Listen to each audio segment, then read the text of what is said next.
নমস্কার বন্ধুরা, আজকে যে চিঠি লিখছি তা হলো পৌর প্রধানের কাছে ব্যবসায় লাইসেন্সের জন্য আবেদনপত্র।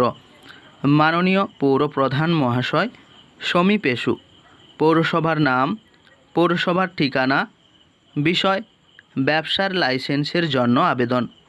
মহাশয়, আমার বিনীত নিবেদন এই যে আমি, তারপর নিজের নাম লিখবেন, একটি দোকানের জন্য আমার কাছে কোনো পৌরসভার ব্যবসায়িক অনুমতি নেই। অতএব মহাশয়ের কাছে সবিনয়ে নিবেদন, আমার আবেদনটি গ্রহণ করে আমাকে ব্যবসায়িক অনুমতিপত্র দিয়ে বর্ধিত করবেন। ধন্যবাদান্তে।